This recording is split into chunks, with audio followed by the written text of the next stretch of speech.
Hello, hello! Jhusle here with another video review celebrating Transformers' 40th anniversary. And today I'll be taking a look at one of my favorite figures from Transformers Prime Beast Hunters toy line from 2013. This is the Predacon Ripclaw. So, yeah, in the Beast Hunters line, they threw in some Predacons that never really appeared in the show, but they're pretty cool. Pretty cool. And this is one of my favorite ones. So here Ripclaw is in her robot mode.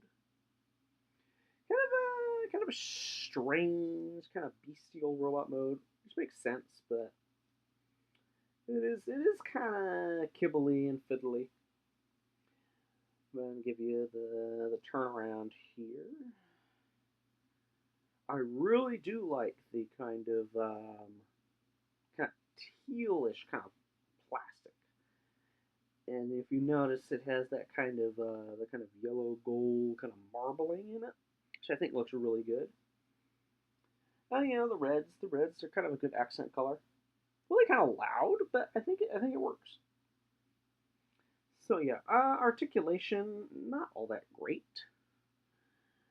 These shoulder pads here get in the way. You got the arm going out about that much. That little joint here. I think it's more for transformation, but I hardly ever use it. You kind of you dislocate her arm. It's kind of freaky looking, but you got an elbow, a rotation there. Can kind of get her fingers. The legs are really pretty limited by these kind of hip pieces right here. You only go out about that much, but you get pretty decent range of movement there. Do the Rockettes, the Rockettes kick. You got a knee. You got a ball jointed foot, which is kind of impressive. So you can kind of get her in a good pose. Kind of, sort of. Honestly, where this figure really shines is the Dragon mode, which is why I want to start in the robot mode. Let's see. Yeah, so she has her little accessory, which is one of the selling points for me for this figure. Is you have this claw, this little claw weapon, and that's really kind of fun. So it has this if I can get focused, this trigger mechanism right here. When you pop it, it'll just snap the claws shut, and that's really cool. And she can hold it in her hand. She can have a grabby stick. Have a grabby stick. She loses her keys behind behind the couch. Just go in there and just grab them right up. I don't know. Maybe she robbed a claw machine. I don't know. Those little aliens will be disappointed. But yeah. It looks really cool. Just kind of just standing there. Don't even need a whole lot of poses.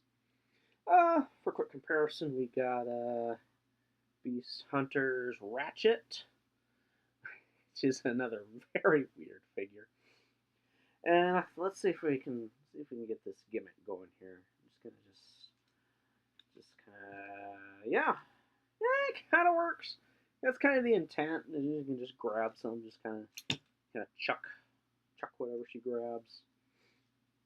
So it kind of works. It's just fun, even though it doesn't quite function very well. Another quick one. A more recent deluxe. We have Filch. Kind of see how that works. So about the same size as your average deluxe nowadays. I'm gonna get in here on her head here, because that is a very strange and monstrous looking head. It kind of looks like her mouth is perpetually open. It's weird, but it's fun, and that's why I like her. I didn't go to head because the head is severely limited by these collar pieces. So you can it just kind of goes up and down. Doesn't really turn. That's about all you're gonna get. That's unfortunate. I kind of wish there would be a little more clearance for that to move. And you can splay out these wings. That's kind of a cool look. Kind of a cool look. All right, but that's my thoughts on the robot mode. Now we're going to get into the dragon mode. So if you do not want to be spoiled on how this transformation works, you can just skip ahead a little bit. But I'm just going to transform her. So let's see. We'll just start with the forearms here. I'm just going to flip out the claws.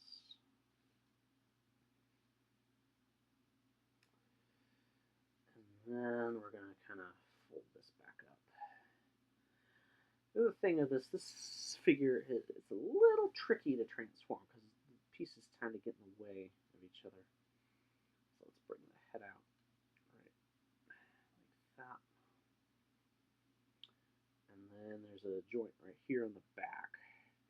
Just going to kind of collapse it forward. And then you get these kind of shoulder pylons.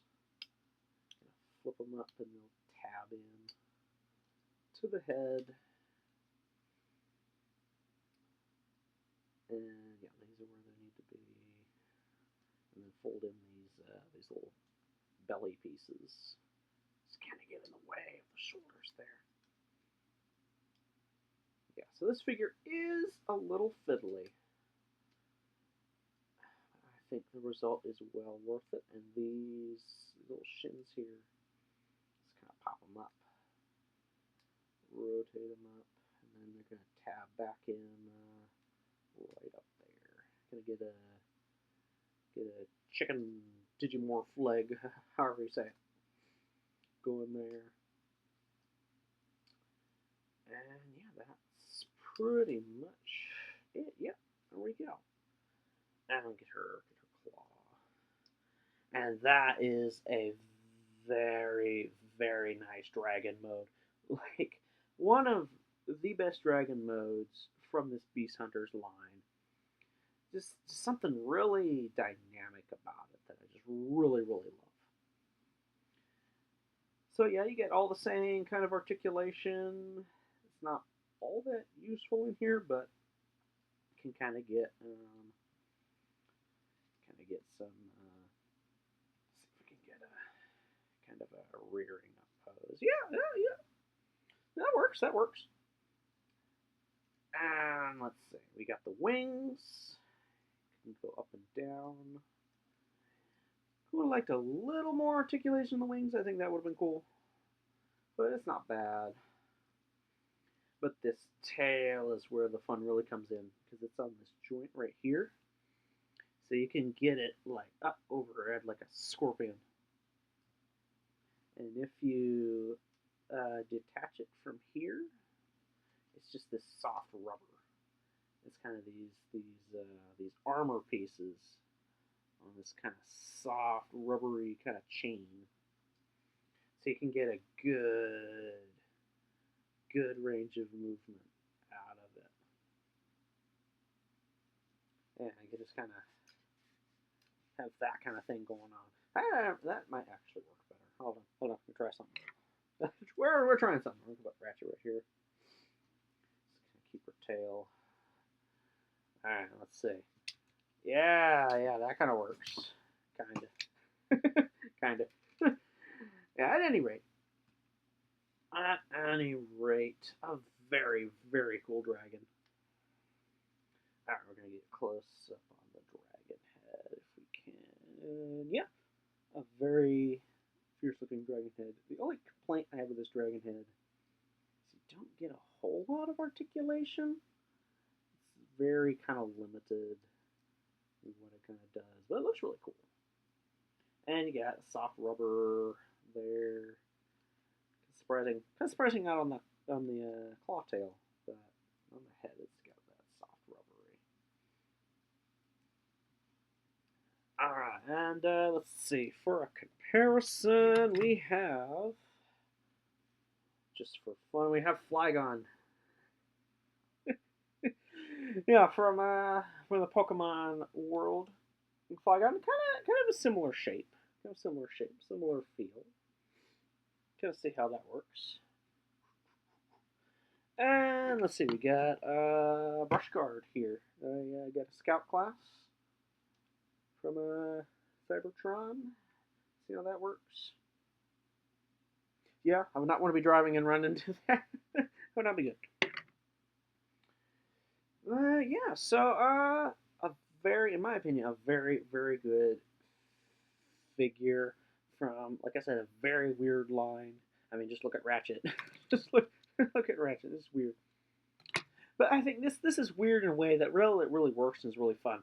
So if you would like one of your own, that typically runs from between $30 to $45, which is a bit pricey.